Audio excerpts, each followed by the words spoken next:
Hello, good morning, जोहार। मैं राजू और आप देख रहे हैं 24 झारखंड न्यूज। चलिए जानते हैं झारखंड की आज की 25 मुख्य बड़ी खबरों को। एमजीएम अस्पताल में डॉक्टर से मारपीट का विरोध। झारखंड में 22 सितंबर से डॉक्टरों का कार्य बहिष्कार। जमशेदपुर के एमजीएम अस्पताल में डॉक्टर कमलेश उरांव से मारपीट के विरोध में झारखंड के डॉक्टर्स कार्य बहिष्कार करेंगे। इसमें सिर्फ इमरजेंसी सेवाएं बहाल रहेगी। झांसा व आईएमए के बैनर तले इमरजेंसी सेवा को छोड़कर सभी सरकारी कार्य प्राइवेट अस्पतालों के डॉक्टर शुक्रवार की सुबह 6 बजे से अनिश्चितकालीन कार्य बहिष्कार करेंगे। एमजीएम अस्पताल जमशेदपुर के डॉक्टर कमलेश उरांव के साथ मारपीट की घटना लगभग 3 दिन बीत चुके हैं। उनकी पसलियों में फ्रैक्चर है, सांस लेने में तकलीफ है, लेकिन पुलिस प्रशासन की तरफ से अभी कोई कार्रवाई नहीं की गई है, बल्कि उन्हें ही डराया धमकाया जा रहा है। जानकारी के अनुसार कार्य बहिष्कार के दौरान इमरजेंसी सेवाएं जारी रहेगी। वहां डॉक्टरों की संख्या भी बढ़ा दी जाएगी ताकि आम जनता को इमरजेंसी में तकलीफ ना हो। विश्वविद्यालय में इन पदों पर नियुक्ति प्रक्रिया शुरू। जेपीएससी ने मांगे आवेदन। झारखंड लोक सेवा आयोग ने उच्च एवं तकनीकी शिक्षा विभाग की अनुशंसा पर विश्वविद्यालय में गैर शैक्षणिक पदाधिकारियों की नियुक्ति प्रक्रिया शुरू कर दी गई है। जिन पदों पर नियुक्ति होगी उसमें कुल सचिव के 6, वित्त पदाधिकारी के 7, परीक्षा नियंत्रक के 3 तथा सहायक कुल सचिव के 7 पद सम्मिलित है। झारखंड लोक सेवा आयोग ने गुरुवार को इन पदों पर नियुक्ति को लेकर आवेदन की तिथियां घोषित कर दी है। जेपीएससी के अनुसार इन पदों पर नियुक्ति के लिए 3 अक्टूबर से ऑनलाइन आवेदन भरे जाएंगे। इनकी अंतिम तिथि 3 नवंबर शाम 5 बजे तक निर्धारित की गई है। वहीं परीक्षा शुल्क का भुगतान 6 नवंबर शाम 5 बजे तक होगा तथा हार्ड कॉपी आयोग कार्यालय में 21 नवंबर शाम 5 बजे तक जमा होगी। इन पदों पर नियुक्ति 4 वर्षों के लिए होगी तथा सिंडिकेट के अनुमोदन के बाद 4 वर्ष कार्यकाल बढ़ाया जा सकेगा। वहीं सेवानिवृत्त की आयु 60 वर्ष की होगी। नियुक्ति में 55 साल से कम आयु के अभ्यर्थी को प्राथमिकता दी जाएगी।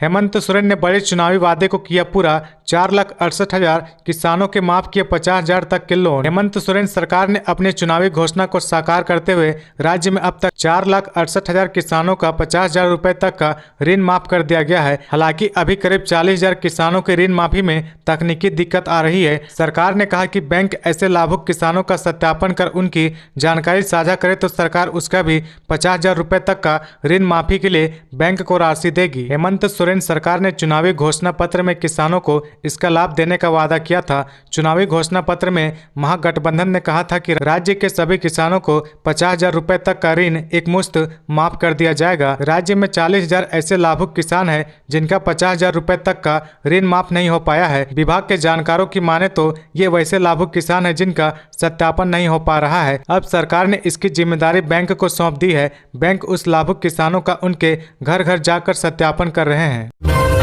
ईडी के समन के खिलाफ सीएम हेमंत सोरेन का अगला कदम। आज हाईकोर्ट जा सकते हैं सीएम, क्या चौथे समन पर होंगे हाजिर। ईडी के समन के विरोध मुख्यमंत्री हेमंत सोरेन 22 सितंबर को हाईकोर्ट में याचिका दाखिल कर सकते हैं। सुप्रीम कोर्ट से याचिका निष्पादित होने के बाद मुख्यमंत्री पहले हाईकोर्ट में ईडी के अधिकार को चुनौती देंगे और पीड़क कार्रवाई पर रोक लगाने संबंधित कोर्ट से आग्रह करेंगे। ईडी ने उन्हें चौथा समन कर 23 सितंबर को पूछताछ के लिए बुलाया है, लेकिन उनके ईडी कार्यालय जाने की उम्मीद नहीं के बराबर है। वह ईडी को हाईकोर्ट में दाखिल याचिका की जानकारी देंगे और न्यायालय का आदेश आने तक ईडी को इंतजार करने के लिए कहेंगे। 18 सितंबर को मुख्यमंत्री की याचिका पर सुनवाई के बाद सुप्रीम कोर्ट ने उसे निष्पादित कर दिया। सुप्रीम कोर्ट ने सलाह दी कि पहले वह हाईकोर्ट में अपनी बात रखे, इसके बाद से मुख्यमंत्री के हाईकोर्ट जाने की संभावना बनी हुई है। आगे बढ़ने से पहले अगर अभी तक आपने इस चैनल को सब्सक्राइब नहीं किया तो प्लीज सब्सक्राइब कर ले, जिससे आपको झारखंड की हर छोटी से बड़ी खबर की अपडेट आप तक पहुंचता रहे। एमआरपी से अधिक दाम पर ना हो शराब की बिक्री। उत्पाद विभाग को अधिकारियों को सख्त निर्देश, जल्द लगाए जाएंगे सीसीटीवी कैमराज। उत्पाद एवं मद्य निषेध विभाग में विभागीय सचिव विनय कुमार चौबे ने सभी जिले के उत्पाद अधिकारियों व प्लेसमेंट एजेंसियों के साथ उत्पाद राजस्व संग्रहण व अन्य बिंदुओं पर समीक्षा बैठक की। इस दौरान उन्होंने उत्पाद दुकानों में जल्द सीसीटीवी कैमरा लगाने व एमआरपी से अधिक दर पर हो रही शराब की बिक्री को रोकने के लिए स्पष्ट निर्देश दिया है। बैठक में विभागीय सचिव विनय कुमार चौबे ने पिछले 6 महीने में राजस्व कलेक्शन की समीक्षा की, जिसमें यह स्पष्ट हुआ कि उत्पाद विभाग ने विगत 6 महीने में निर्धारित राजस्व लक्ष्य के खिलाफ 113% राजस्व कलेक्शन किया है। विभागीय सचिव ने इस वृद्धि को बनाए रखने का निर्देश दिया ताकि समेकित वार्षिक लक्ष्य 100% प्राप्ति सुनिश्चित हो सके। झारखंड कांग्रेस ने की अविलंब महिला आरक्षण लागू करने की मांग। आलमगीर आलम ने विधायक को बताया आधी आबादी को दिग्भ्रमित करने वाला बिल। महिला आरक्षण बिल देश की संसद से पारित हो चुका है, इसे लेकर झारखंड में भी राजनीति तेज हो गई है। कांग्रेस ने इस बिल को आधी आबादी को दिग्भ्रमित करने वाला बिल बताया है। आलमगीर आलम ने कहा कि भाजपा ने इस बिल के जरिए आधी आबादी को दिग्भ्रमित किया है। केंद्र की नरेंद्र मोदी सरकार द्वारा पारित कराए गए नारी शक्ति वंदन विधेयक 2023 को लागू करने के लिए 128वें संविधान संशोधन को लेकर राजनीतिक दलों में क्रेडिट लेने की होड़ मची हुई है। वहीं झारखंड कांग्रेस ने भाजपा पर नारी शक्ति वंदन विधेयक के प्रावधान को देश की आधी आबादी खासकर ओबीसी, एसटी, एससी महिलाओं के साथ धोखा करार दिया है। झारखंड प्रदेश कांग्रेस कार्यालय में कांग्रेस विधायक दल के नेता आलमगीर आलम, प्रदेश अध्यक्ष राजेश ठाकुर, महिला कांग्रेस के प्रदेश अध्यक्ष गुंजन सिंह ने संवाददाता सम्मेलन किया। इस दौरान उन्होंने कहा कि जिस तरह से भाजपा की सरकार ने महिला आरक्षण विधेयक को पारित कराया है, उससे साफ हो गया है कि महिलाओं को दिग्भ्रमित किया गया है। उन्होंने कहा कि जैसे भाजपा की सरकार ने रोजगार के नाम पर झूठा वादा युवाओं से किया, हर किसी के खाते में 15 लाख रुपए देने का वादा किया, उसी तरह का जुमला आधी आबादी के आरक्षण के लिए जो प्रावधान किया गया है उसमें भी किया गया है। आलमगीर आलम ने कहा कि भाजपा की नीयत में खोट उजागर हो गया है। बोकारो में एसपीटी निर्माण कार्य का सरयू रॉय ने किया निरीक्षण। कहा गुणवत्ता खराब हुई तो सीबीआई जांच को लिखूंगा। जमशेदपुर पूर्वी के विधायक और दामोदर बचाओ आंदोलन के केंद्रीय अध्यक्ष सरयू रॉय ने बोकारो थर्मल स्थित डीबीसी के द्वारा करवाए जा रहे एसपीटी के निर्माण कार्य का निरीक्षण किया। सरयू रॉय के साथ जीप सदस्य ओम प्रकाश सिंह उर्फ टीनू सिंह, बोकारो जिला संयोजक श्रवण सिंह, आजसू के बेरमो प्रखंड अध्यक्ष मंजूर आलम भी थे। विधायक ने ओवरब्रिज के समीप कार्य करने वाली कंपनी भारत जी पटेल के द्वारा बनाए जा रहे 2 नंबर एसपीटी को देखा और वहां मौजूद कंपनी के अभियंता राकेश से कार्य की जानकारी ली। बाद में विधायक ने कॉलोनी में बनाए गए कई एसपीटी के चेंबरों एवं उससे हो रहे गंदे पानी का बचाव, निर्माण कार्य में लग रहे एस के ईंटों आदि को भी देखा। बाद में विधायक ने कहा कि कॉलोनी से निकलने वाली सीवरेज एवं गंदगी का नदी में बहाव पर रोक वर्तमान में बहुत बड़ी चुनौती है। डीबीसी का बोकारो थर्मल एंड चंद्रपुरा प्रबंधन एसपीटी का निर्माण करवा रहा है, लेकिन निर्माण कार्य को करवा कर संतुष्ट हो जाना ही बहुत बड़ी बात नहीं है। कार्य के दौरान इसकी गुणवत्ता पर भी ध्यान देने की जरूरत है। हेमंत सोरेन का लोकसभा चुनाव से पहले सनातन पर योग, भाजपा को ऐसे मात देने की तैयारी में इंडिया। झारखंड सरकार ने पिछले दिनों महत्वपूर्ण निर्णय लेते हुए राज्य में गौ सेवा आयोग और हिंदू धार्मिक न्याय बोर्ड का पुनर्गठन किया। ये दोनों संस्थाएं लगभग निष्क्रिय थी। नए सिरे से गठन के बाद सरकार में झामुमो की साझेदारी कांग्रेस के हिस्से में इनके अध्यक्ष का पद आया और सदस्यों में झारखंड मुक्ति मोर्चा के नेता भी सम्मिलित किए गए हैं। हाल ही में हिंदू धार्मिक न्याय बोर्ड ने राज्य के प्रमुख मंदिरों में फेरबदल का काम आरंभ किया है। इसकी शुरुआत राजधानी रांची के प्रसिद्ध पहाड़ी मंदिर और चतरा जिले में स्थित इटखोरी के भद्रकाली मंदिर से की गई है। रांची के कुछ अन्य मंदिरों की प्रबंधक कमेटी में भी फेरबदल किया गया है। माना जा रहा है कि आने वाले दिनों में राज्य के सर्वाधिक प्रसिद्ध मंदिर देवघर के बैद्यनाथ धाम और दुमका जिले में स्थित वासुकीनाथ धाम के मंदिर प्रबंधन में भी हस्तक्षेप तय है। उधर गौ सेवा आयोग ने भी गौशाला की स्थिति में बदलाव को लेकर गतिविधियां आरंभ की है। यह दृष्टांत इस मायने में महत्वपूर्ण है कि भाजपा के राजनीति विरोधी दलों में उस मुद्दे को लपकने की आपाधापी है जो अब चुनाव में विजयी पताका लहराने की गारंटी बन चुका है। चंद्र प्रकाश चौधरी मिले नितिन गडकरी से रजरप्पा के तारापीठ तक उपासना सर्किट निर्माण की मांग। गिरिडीह के सांसद चंद्र प्रकाश चौधरी दिल्ली में केंद्रीय सड़क परिवहन एवं राजमार्ग मंत्रालय नितिन गडकरी से मिले। उन्होंने उपासना सर्किट की तरह सड़क निर्माण करने की मांग की। उन्होंने केंद्रीय मंत्री को इस बात से अवगत कराया कि रांची से रजरप्पा जहां मां छिन्नमस्तिका का एक प्राचीन मंदिर है, यह हिंदू धर्म लंबी आस्था का केंद्र है। यहाँ से एक सड़क पारसनाथ जो संथाल जनजाति के सर्वोच्च तीर्थ स्थल मारंग बुरुआ जैनियों के 22 तीर्थ स्थलों की निर्माण भूमि है, वहां से आगे बढ़ते हुए झारखंड के सबसे प्रसिद्ध तीर्थ स्थल बाबा नगरी देवघर होते हुए मां भगवती के शक्तिपीठ तारापीठ तक सड़क निर्माण हो जाने से धार्मिक श्रद्धालुओं को आवागमन की सुविधा प्राप्त होगी। उन्होंने केंद्रीय मंत्री से कहा कि इस सड़क को उपासना सर्किट के नाम से भी जाना जा सकता है। इसके निर्माण होने से झारखंड और बंगाल के विभिन्न धर्मों के लोगों के लिए बड़ी सौगात होगी। डीसी ने कहा 1.5 माह के भीतर भगवान बिरसा मुंडा की जन्म स्थली का होगा विकास, ग्रामीणों को मिलेगी मूलभूत सुविधाएं। खूंटी में भगवान बिरसा मुंडा की जन्म स्थली उलीहातू का विकास होगा। 1.5 महीने के भीतर इलाके का कायाकल्प किया जाएगा। इसके साथ ग्रामीण को सरकारी योजनाओं के लाभ मिलेगा। ये बातें खूंटी के डीसी लोकेश मिश्रा ने कही है। झारखंड राज्य गठन के 23 साल बाद भगवान बिरसा मुंडा की जन्म स्थली उलीहातू का सर्वांगीण विकास होगा। 1.5 महीने के भीतर उलीहातू के ग्रामीणों को सरकारी योजनाओं का लाभ मिलने लगेगा। इसके लिए जिला प्रशासन 1 माह तक उलीहातू में कैंप कर शहीद आदर्श ग्राम उलीहातू को संवारने के लिए सभी विभाग के अधिकारी काम करेंगे। राज्य गठन के बाद पहली बार उलीहातू के विकास के लिए 1 माह तक लगातार अधिकारी कैंप करके योजनाओं को पूर्ण कराएंगे। ऐसा इसलिए होने जा रहा क्योंकि ऐसी संभावना है कि प्रधानमंत्री नरेंद्र मोदी भगवान बिरसा मुंडा की जयंती के मौके पर उलीहातू आ सकते हैं। हालांकि प्रधानमंत्री के आगमन को लेकर किसी अधिकारी ने इसकी पुष्टि नहीं की है। झारखंड में बदला मौसम का मिजाज, राज्य में आज भारी बारिश होने की संभावना। मौसम विज्ञान केंद्र रांची के अनुसार आज 22 सितंबर को झारखंड में अच्छी बारिश होने की संभावना है। राज्य में आज पश्चिम और उससे सटे भाग में भारी बारिश होने की उम्मीद है। मौसमी गतिविधियों का सिस्टम आगे बढ़ जाने के कारण शुक्रवार को राज्य के उत्तर पश्चिमी भागों में कुछ स्थानों पर भारी बारिश होने की संभावना है। 22 सितंबर को मौसमी गतिविधियां बढ़ जाने के कारण मेघ गर्जन और वज्रपात की स्थितियां बढ़ जाएगी। इस कारण रांची मौसम विज्ञान केंद्र ने लोगों से अपील किया कि गर्जन और वज्रपात के समय सचेत और सुरक्षित रहें।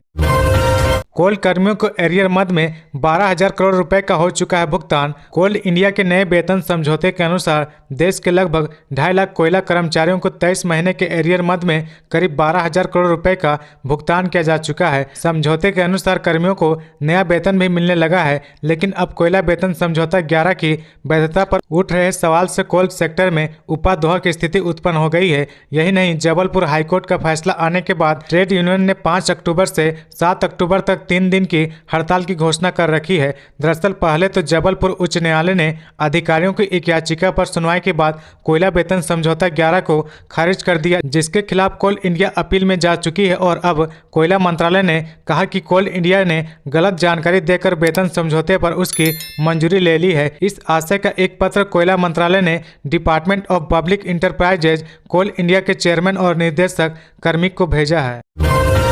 फुटपाथ दुकानदारों के लिए खुशखबरी, पीएम मोदी देने जा रहे 10 से 50,000 तक का लोन। प्रधानमंत्री स्वनिधि योजना के अंतर्गत फुटपाथ दुकानदारों को रोजगार खड़ा करने के लिए 10 से 50,000 रुपए तक ऋण दिया जा रहा है। धनबाद के 18,000 फुटपाथ दुकानदारों को लोन देने का लक्ष्य रखा गया है। फुटपाथ दुकानदारों के खाते में लोन की राशि भेजी जाएगी। City mission manager Sumit Kumar ने बताया कि फुटपाथ दुकानदारों को आर्थिक रूप से मजबूत और दुकान संचालन में मदद करने के उद्देश्य से प्रधानमंत्री स्वनिधि योजना स्कीम के तहत 10,000 रुपए का ऋण देने का प्रावधान है। जो वेंडर कामगार बैंक को लिया गया 10,000 रुपए का ऋण लौटा देंगे, उन्हें बैंक की ओर से दोबारा 20,000 रुपए का ऋण मिलेगा। अगर वेंडरों का लेन देन ठीक रहा तो ऐसे वेंडरों को 50,000 रुपए तक का ऋण दिया जा सकेगा। अभी तक लगभग 300 लाभुक को ऋण दिया जा चुका है। 5 अंचल धनबाद, सिंदरी, झरिया, कतरास और छाताताड़ अंचल से 9,000 फुटपाथ दुकानदारों ने ऋण के लिए आवेदन किया था। लक्ष्य के अनुरूप इसे बढ़ाया जाएगा।